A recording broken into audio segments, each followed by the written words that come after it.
What's up, YouTube? So we're doing a blind reaction to where is it? Nigeria's Lagos Calabar Coastal Highway, a game changer or disaster waiting to happen. So I wanted to know more about the highways there. It looks like this gives me an opportunity to get to know some more about the highways.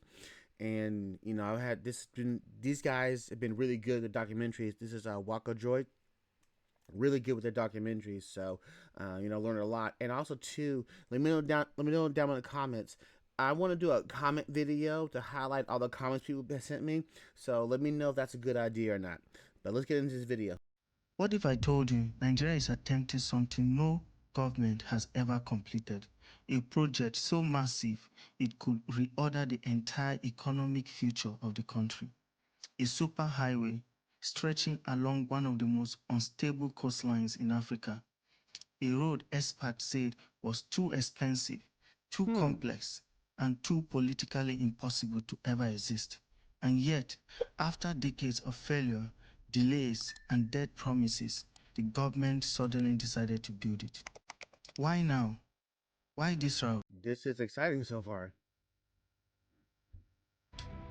And what will it cost Nigerians in the long run? This is the story of the coastal highway that could remake Nigeria or sink it. This highway did not start with Tinubu administration. It didn't start in 2024. It didn't even start in this decade. The idea of a coastal road running from Lagos to Calabar goes back to late 1970s during the era of General Yakubu Gowon, when Nigeria first began to imagine a continuous road hugging the Gulf of Guinea. The concept reappeared in 1999 when Southern governors urged President Olusegun Obasanjo to build a coastal highway.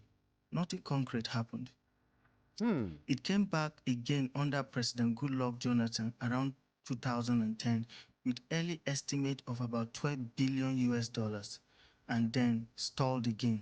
So why did it suddenly come alive under President Bola Ahmed Tinubu in 2023 to 2024? We will come back to that, but first we will need to understand the long road that led to this superhighway.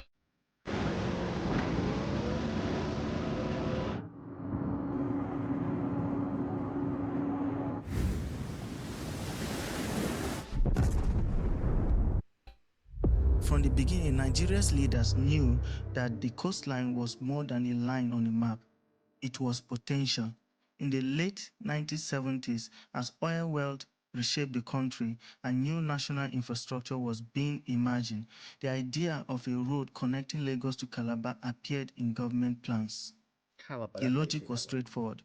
Connect the coastal states, support trade tourism, tie the West and the I want to see this map real quick. Okay, okay, I see Lakey at the top. Okay, so basically this highway, it kind of reminds me of PCH in Santa Monica. East together with a single corridor. But the challenges were also obvious. Mangrove swamps, creeks and rivers, unstable flood-prone land, huge construction cost.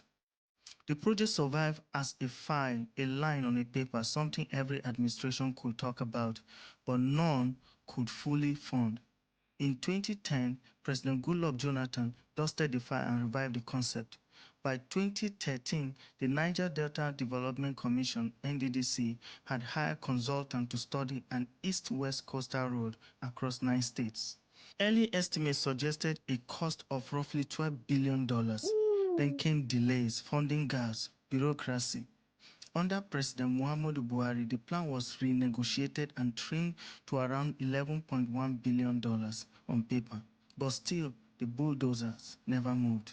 Until 2023, when the Tinubu administration decided that the coastal highway could no longer be an idea, it would be a legacy. Here's what is now on the table. The route length is about 700 kilometers. So wait, this hasn't been done yet.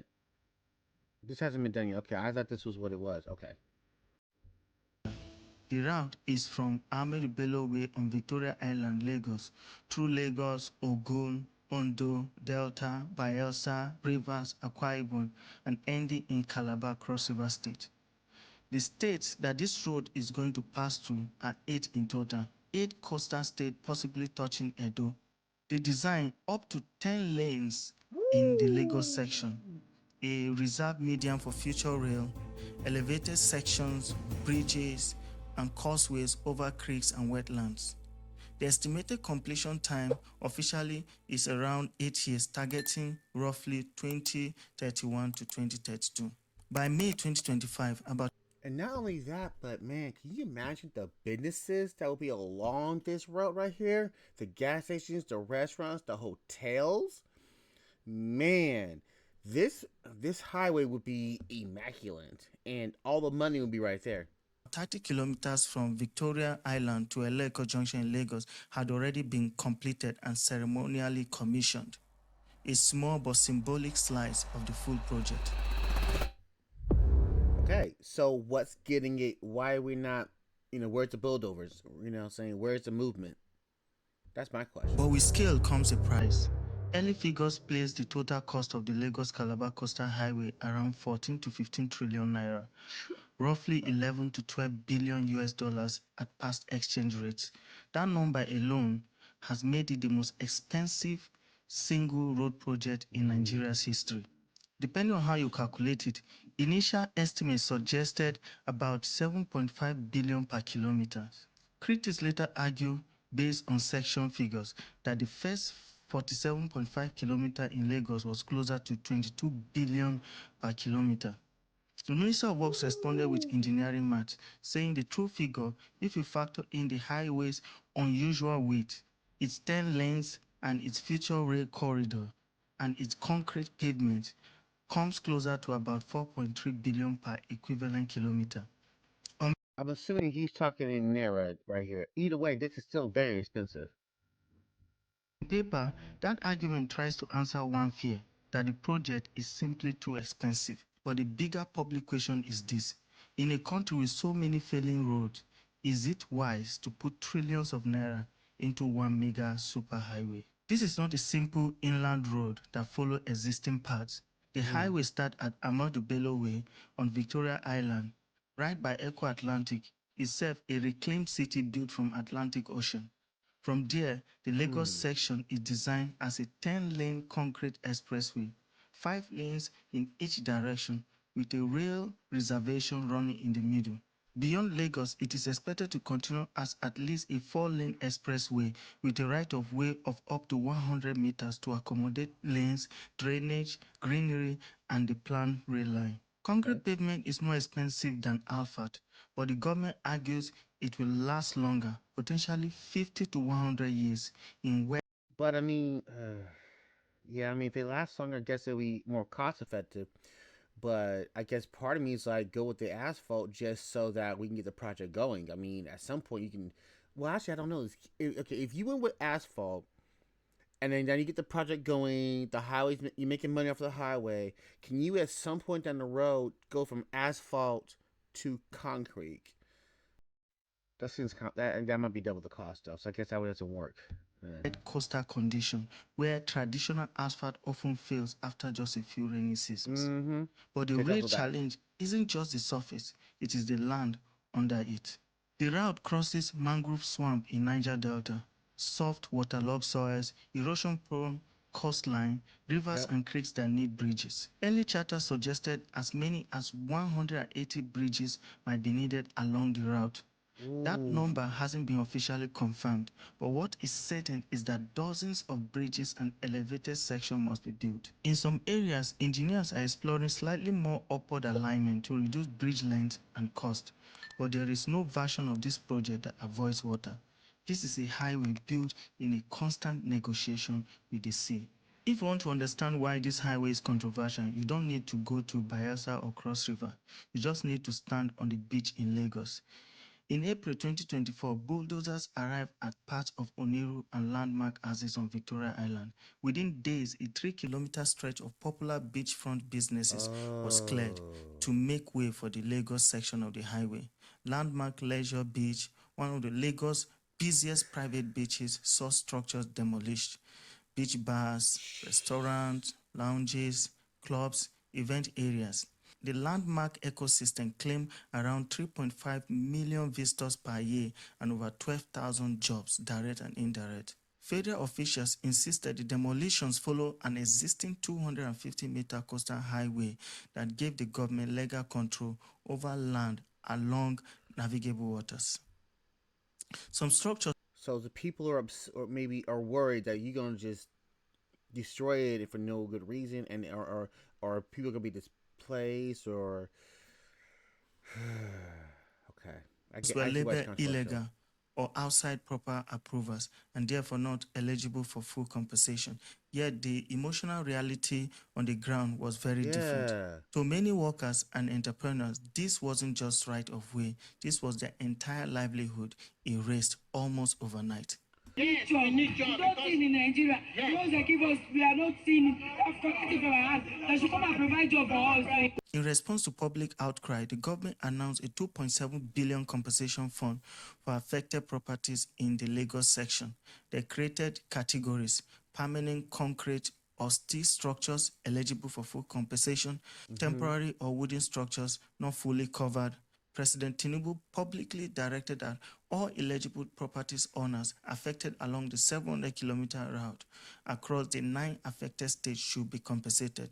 But critics say the timeline was too fast, the notices too short, and the process not transparent enough. And Lagos is only the beginning. Early estimates suggest that Wow. fewer than 700 houses may be affected along the entire route. So how are they going to compensate the 700 or some odd houses if this road gets built? But for each of those homes, for each farm or small business, the impact is not a statistics. It is What? everything.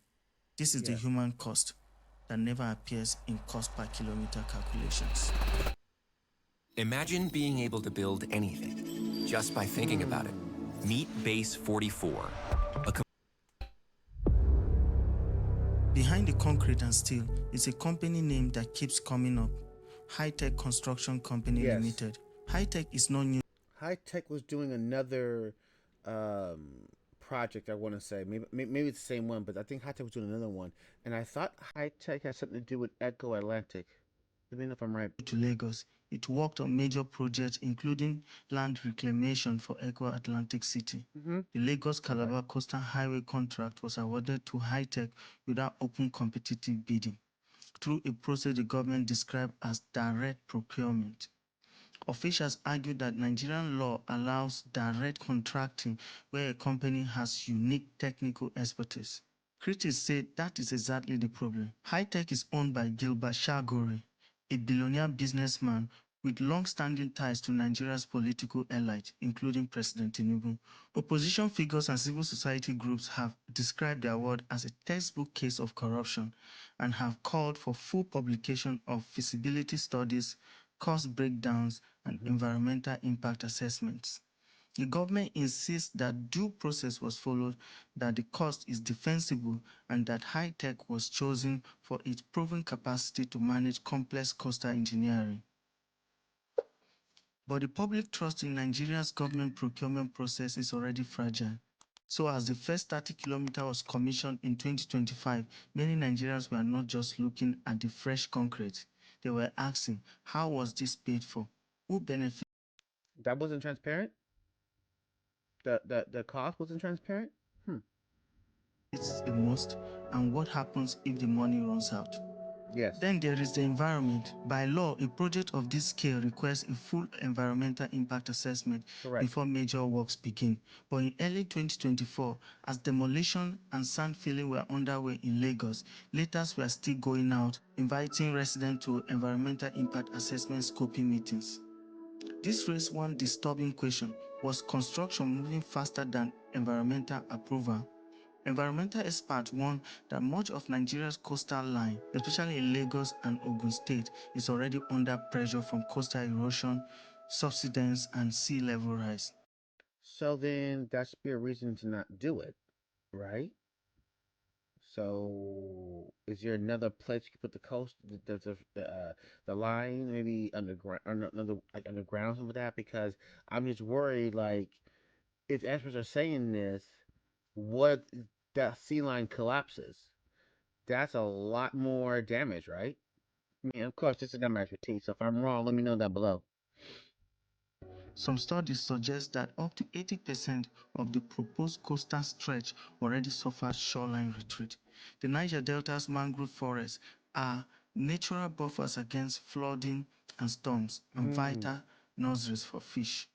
Clearing them for a highway could have consequences that go far beyond traffic. The government now says detailed environmental and social impact assessments are being completed with modern mitigation features such as advanced drainage, mangrove replanting, eco-sensitive designs. But many Nigerians You said mangrove replanting. How do you regrow the mangrove forest, though? How do you regrow that? have seen how corners can be cut in practice.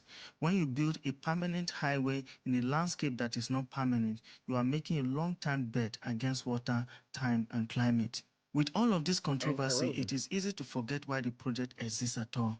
If the Lagos Calabar Coastal Highway is completed to a high standard, its potential benefits are enormous. Today, driving from Lagos to Calabar can take 14 hours or more along inland route that are often potholed, flooded, and simply unsafe. Mm. A modern continuous coastal highway could cut that journey roughly in half to around 7 hours in ideal conditions. It will link Lagos Port, Tinkan, Apapa, and Lekki, the Lekki Free Trade Zone, the Dangote Refinery in Ibeju-Lekki, proposed sea deep port in places like Ondo, the oil hub of Port Harcourt, tourism and industrial areas in Akwa Ibom and Cross River State. Along the route, new logistic hubs, warehouses, industrial parks, and housing estates will spring up around interchanges. Yes. Analysts estimate tens of thousands of direct jobs during construction and tens of thousands more indirectly, from cement suppliers to food vendors to transport operators. Some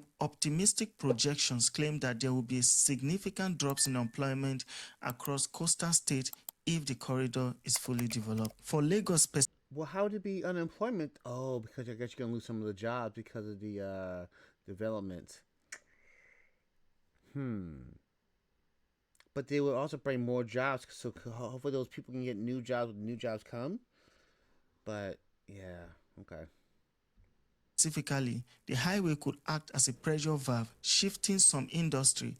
warehousing, and even housing toward nearby states, while still keeping Lagos as the commercial anchor. In that scenario, Lagos doesn't lose its importance, it extends it from city to a region. But Nigerians have had big promises before. The East-West Road in the Niger Delta was launched in the early 2000s to link Warri, Port Harcourt, Uyo, and Calabar. 2 decades later, large sections of that road have been delayed, damaged, or incomplete. The Wow. second Niger bridge, about 1.6 kilometers long, took 8 years to complete and around 200 billion naira. The Lagos Calabar Coastal Highway is several times more ambitious, more expensive, and technically more complicated. So the real fear is not just cost, it is incompletion. A highway that stands strong in Lagos but fades into half-built pillars and washed out embankments in the Delta. For many Nigerians, the question is not, is this idea good? The question is, can this country execute a project of this size from Lagos all the way to Calabar without losing its way? Websites your competitors don't Yes, so I kind of okay. I'm want kind you of to getting know. it. You Part guys are two. worried All you about do is go to this website. get that. You guys are worried about trying to get the funding, and you're also worried about what if it doesn't complete. I will do this video, but we're not there yet. We're not. I'm not at the scope. This. I'm not doing this one yet. But it's like a matter of okay, can you guys finish it? Can you guys knock out the whole project? And I understand that. That's a legitimate fear, especially if it took so long to get to this point to get it done. So it's like, okay, so what do the people do in a situation like this, where you guys are worried about a project being done? I mean, obviously this project is beneficial, but what do the people do? What kind of voice do the people have to make sure that a project like this is beneficial, that it works, and that it doesn't cause any further problems? What do people do as far as like activism or marching? Like, how does that work? Let me know down below, guys. If you made it this far, I really appreciate it. Thank you.